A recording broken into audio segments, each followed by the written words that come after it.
வாசகம். ஆண்டவரின் மாட்சி வெளிப்படுத்தப்படும். மானிடர் அனைவரும் இதைக் காண்பர். இறைவாக்கினர் எசாயா நூலிலிருந்து வாசகம். அதிகாரம் 40. இறைவசனங்கள் 1 முதல் 5, 9 முதல் 11. ஆறுதல் கூறுங்கள், என் மக்களுக்கு கனிமொழி கூறுங்கள் என்கிறார் உங்கள் கடவுள். எருசலேமிடம் இனிமையாய் பேசி உரத்த குரலில் அவளுக்கு சொல்லுங்கள், அவள் போராட்டம் நின்றுவிட்டது, அவள் குற்றம் மன்னிக்கப்பட்டது, அவள் தன் பாவங்கள் அனைத்திற்காகவும் ஆண்டவர் கையில் 2 மடங்கு தண்டனை பெற்றுவிட்டாள். குரலொளி ஒன்று முழங்குகின்றது, பாலை நிலத்தில் ஆண்டவருக்காக வழியை ஆயத்தமாக்குங்கள், பால் நிலத்தில் நம் கடவுளுக்காக நெடுஞ்சாலை ஒன்றை சீராக்குங்கள். பள்ளத்தாக்கு எல்லாம் நிரப்பப்படும், மலை குன்று யாவும் தாழ்த்தப்படும், கோணலானது நேராக்கப்படும், கரடு முரடானவை சமதளமாக்கப்படும். ஆண்டவரின் மாட்சி வெளிப்படுத்தப்படும். மானிடர் அனைவரும் ஒருங்கே இதை காண்பர். ஆண்டவர் தாமே இதை மொழிந்தார். சீயோனே, நற்செய்தி தருபவளே, உயர்மலை மேல் நின்று கொள். எருசலேமே, நற்செய்தி உரைப்பவளே, உன் குரலை எழுப்பு, அஞ்சாதே. இதோ உன் கடவுள் என்று யூதா நகர்களிடம் முழங்கு. இதோ என் தலைவராகிய ஆண்டவர் ஆற்றலுடன் வருகின்றார். அவர் ஆற்றலோடு ஆட்சி புரிய இருக்கிறார். அவர் தம் வெற்றி பரிசை தம்முடன் எடுத்து வருகின்றார். அவர் வென்றவை அவர் முன் செல்கின்றன. ஆயனை போல் தம் மந்தையை அவர் மேய்ப்பார். ஆட்டுக்குட்டிகளை தம் கையால் ஒன்று சேர்ப்பார்.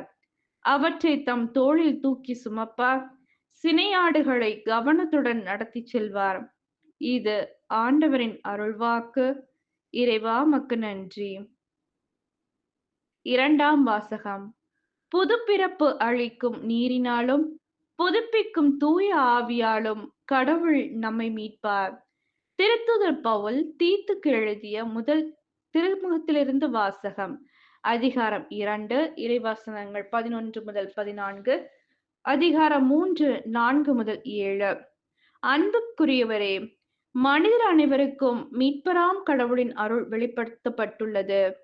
நாம் இறைப்பற்றின்மையும் உலக சார்ந்த தீய நாட்டங்களையும் மறுத்து கட்டுப்பாடுடனும் நேர்மையுடனும் இறைப்பற்றுடனும் இம்மையில் வாழ இவ்வருளால் பயிற்சி பெறுகிறோம்.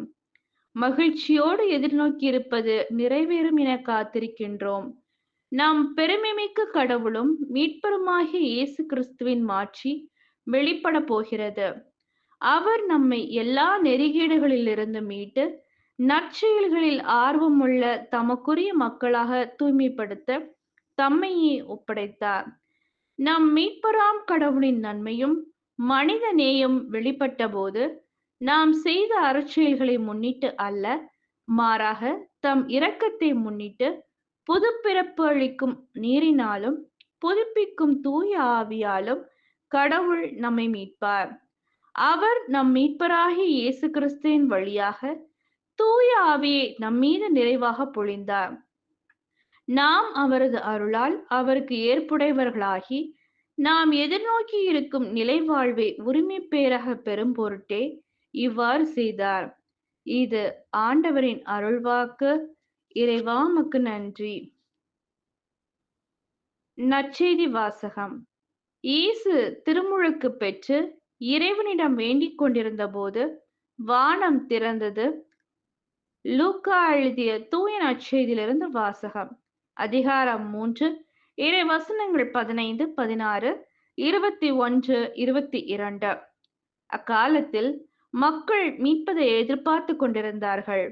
ஒருவேளை யோவான் மெசியாவாக இருப்பாரோ என்று எல்லாரும் தங்களுக்குள் எண்ணிக்கொண்டிருந்தார்கள். யோவான் அவர்கள் அனைவரையும் பார்த்து, நான் தண்ணீரால் உங்களுக்கு திருமுழுக்கு கொடுக்கிறேன், ஆனால் என்னை விட வலிமை மிக்க ஒருவர் வருகிறார், அவருடைய மிதியடிவாரை அவிழ்க்க கூட எனக்கு தகுதி இல்லை. அவர் தூய ஆவி என்னும் நெருப்பால் உங்களுக்கு திருமுழுக்கு கொடுப்பார்.